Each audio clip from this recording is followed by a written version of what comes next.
Do not fear, for I have redeemed you. I have summoned you by name. I have called you by name. You are mine.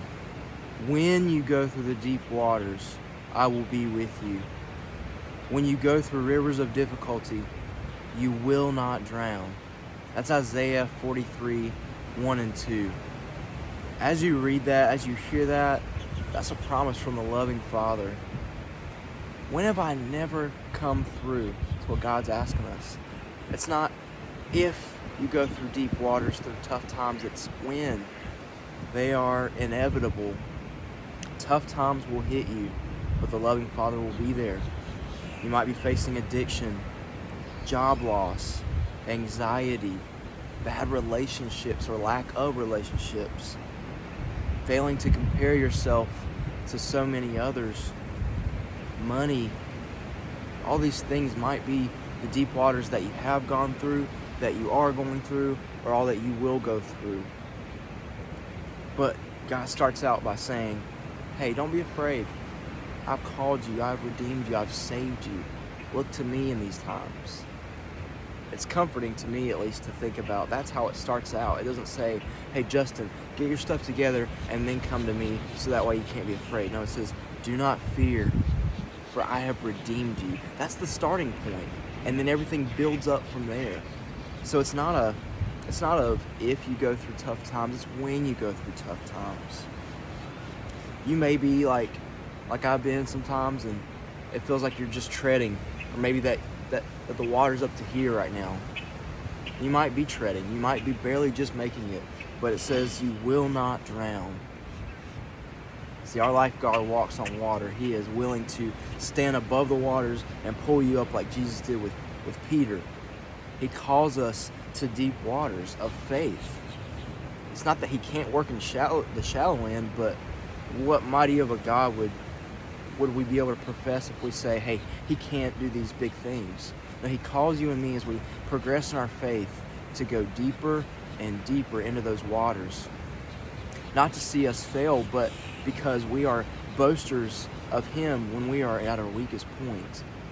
And it adds to the testimony of what he can do when we can say, hey, I was in water up to here. I couldn't do anything to save myself, and yet he was there for me. It's kind of like a parent, when you jump in the deep end of the pool for the first time.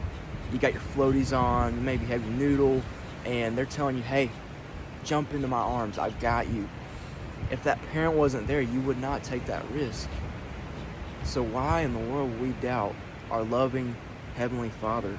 We gotta, on this Memorial Day, as we remember all those who sacrificed themselves, every day we ought to remember the loving Father who sacrificed his own Son, showing you that even at the deepest of waters, even in the fieriest pit, you are not alone, and you are worth Jesus to God.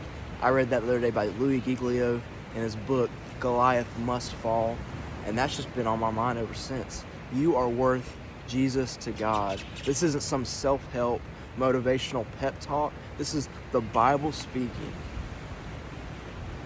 And so we have to remember also God's track record, his faithfulness, his love. So many times we try to base it off of the now and our emotions, but in Jeremiah it says the heart is deceitful above all things. And when you start running on emotions, you're not filled with truths. You must absorb yourself with these truths, because if you're not filling yourself with this, you're going to be filled with your lies. That's the only opposite. You can't have both. Faith and fear cannot stay coexistent. And I want to say this: we don't fear because of what's already been done. Like I said at the beginning of that, he says, "Do not fear, for I have redeemed you." We have that as the basis of our foundation. And I want to close by doing something that's a little bit different. I want to read this passage in reverse, so start at the end and go backwards. So it's a unique exercise that I thought of the other day, and it's worked on several passages, but it says in reverse, when you go through rivers of difficulty, you will not drown. When you go through deep waters, I will be with you. You are mine. I have called you by name. I have redeemed you. Do not fear. Guys, I hope you have a great week. And on this Memorial Day, take time to remember those who have given their lives for the utmost so that you and I could live freely in this country. But even more than that, take time not only today but the rest of your days to remember the one who gave his life for you eternally. Not only so that once you take your last breath you can live, but you can have life abundantly now. You guys are loved, and I'm here for you. Have a great week.